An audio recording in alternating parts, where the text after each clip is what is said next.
Okay,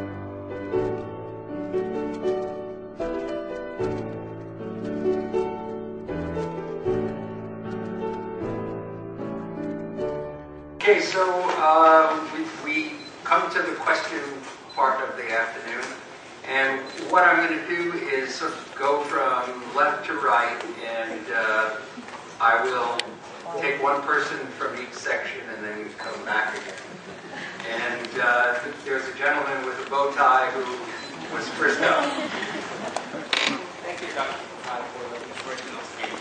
I think there's a mic. So thank you, Dr. Tsai, for your inspirational speech. As a next generation, I would like to know what advice you would give for Taiwanese students to face a new China with the second largest economy. And on the other hand, what advice you would give for future Chinese students to face a new Taiwan with a common value of freedom and democracy. Thank you very much. Advice to young students, Taiwanese young students. Of course, first thing is that you have to get your degree first.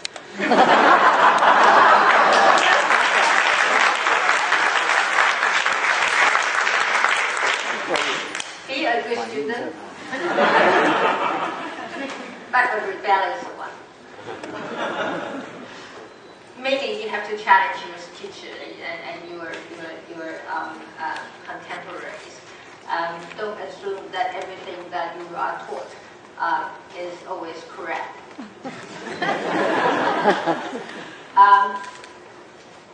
Being a rebellious student is important. You have to challenge everything that you are taught because things are changing rather rapidly. And what is true today may not be true tomorrow, and what is good for today may not be good for tomorrow. So you have to make yourself suited for changes which happens every day. So be a learned person, be a person ready for challenges at any time, and of course be a good person. and that applies to students from China as well. I don't think there's a difference. The challenge is common to all the young people in the world, and no matter where in Taiwan or you are from Taiwan or from China, the challenges are the same. But for people from China, you have an additional task that is to expedite the democratization of China, because that is a common value that this international community has. As a future power, already a major power nation, and it's going to be a great power in the future. As a responsible great power, communication and sharing value with the international community is very important. So expediting democratic development in China is a very essential element for China to become a responsible power. And for a Taiwanese student wanting to deal with that, the other half of the question, for a Taiwanese student wanting to deal with a growing man. Well, you have to deal and face the growing manner with confidence. I mean, of course, Taiwan is a much smaller place compared to China, and our population is much less than the population of China.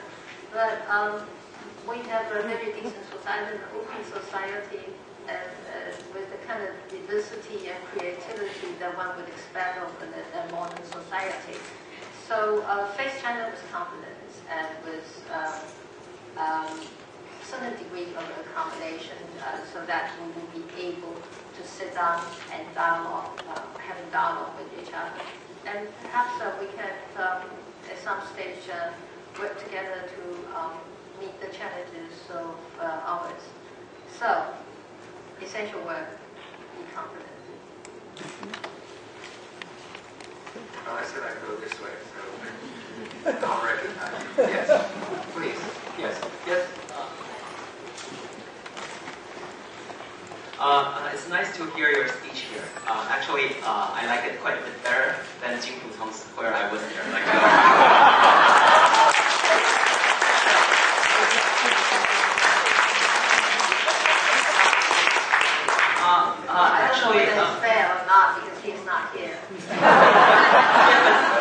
fact, then I don't know what you are going to speak, so I cannot comment at his place. All right. But anyway, okay. So I'm also from Taiwan, and I have a question. So you talk about this income disparity, and like there are relative small income for young people, and we generally have an anxiety about this. So noting this problem, do you have any concrete policy which may at least mitigate this problem? Right, I have a whole set of policies aiming at creating job opportunities for the next generation. But people in Taiwan are so used to being employed by somebody else. And they're so used to being employees of somebody else, relying on others to take the business risk, and whereas you would rely on the salaries that you receive every day. Now, the next stage is going to be different. You have to be prepared to be your own boss, and you have to develop your own business. So here are the major principles that I have in developing the economic environment for the next generation. First one is creating new industries that provide good job opportunities for the young generations. When I say environment, I'm not saying that I'm setting up companies to employ you. I would expect that you set up your own company, and set up your own venture, and be courageous, ambitious, to be the employer of your own. This is a very essential quality that I would expect from our next generation. Be adventurous. And secondly, my economic policy will be geared at creating jobs rather than adding numbers to our growth rate. Some of the growth rate may not be meaningful in a globalizing world economy because there are so many companies that have their production carried out somewhere else. It's not at home. So in terms of job creation, it doesn't have much meaning. So the important thing is that you need to have a good environment for people to be employers of their own and running their own business. When you want to have your own venture, there's an infrastructure there helping you to raise capital, to acquire the technologies you need, and also we've got lawyers, business development people out there to help you, a good incubation system. So these are the things that the government should do for the next generation. And third thing is that you need to have that sort of interdisciplinary. Sorry, I've had this problem pronouncing that word since my student days. Well, you said be rebellious. Talk about But when I was a student at the London School of Economics, this is the word I was taught, that is trying to be interdisciplinary as possible. That is, you are able to cope with trainings in different fields, and you can work with people with different training. So, and you will be able to lead a team of different talents and to achieve a particular objective. So if you are a scientist, you might want to learn something about business. If you are an engineer, you might want to learn something about medical science. So you will be very good at developing medical devices. So in today's world, single discipline is just not enough. And the other thing is that humanities. You have to be able to read literature, listen to music, and get your feelings right. And in order to be a good business person, a good professor, and etc. Thank you. I'm not a Taiwanese student. I'm sure you were an American student or something. I was a British student. My question is, how do you react to the press reports that, based on a leak from an American official apparently, that the government officials who saw you down in Washington were disappointed and hoping that you would win the next election?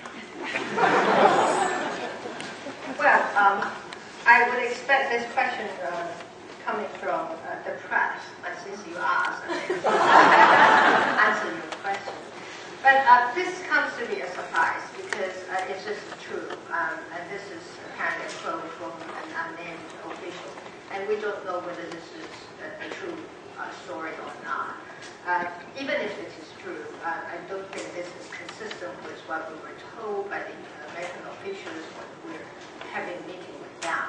We were assured that the U.S. would stand neutral in this election, and they will not intervene in any way in the competition, and they would work with whoever that wins the election.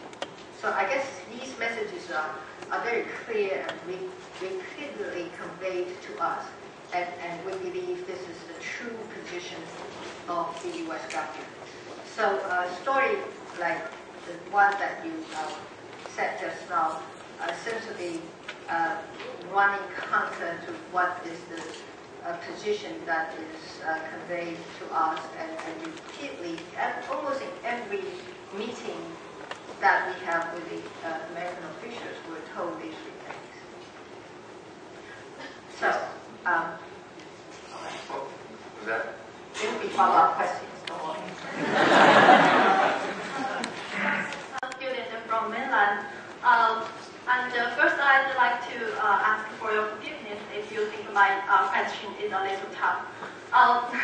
But in your lecture, you mentioned democracy and human rights. But we know that when Chen Yunlin, the leader of the Association for the Relations of Taiwan Strait with Taiwan, from the media, we know that you planned the virus to intervene. And besides, the DPP also once again used violence to interrupt the discussions of ECFA to protest the Ma Ying-jeou government negotiation with mainland. So it seems like the DPP preferred to use the violence to realize your human rights on democracy. How can you explain this? And is the Taiwan independence is your political goal or just a tool for access to your political power? Thank you very much. Thank you. Well, I am a bit surprised by your definition of violence. In a democratic society, in an open society, that seems to be rather normal when we speak louder.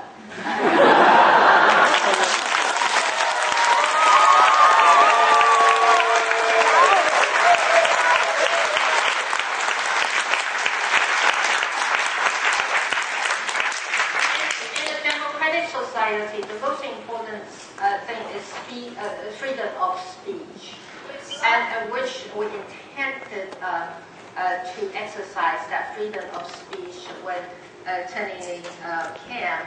Of course, he was a guest of us, and we should be treating him as a guest. And we did not have the intention to cause any personal injury to him. And what we intend to do is try to gather a group of people so that our voice will be louder and can be heard more clearly. And I think this is rather common in a democratic society. So if that is the definition of violence, then I will feel rather disappointed. But there's a rule to follow, though. While you are exercising your freedom of speech, you have to give proper respect to other people as well. So I think there are embarrassing moments for Mr. Chen, I think perhaps we'll try to improve next time. But in a democratic society, embarrassment of that kind are almost impossible to avoid. And politicians living in a democratic society are always subject to that of the embarrassment. I myself am being embarrassed almost every day as a politician. So politicians in a democracy are not necessarily a good job.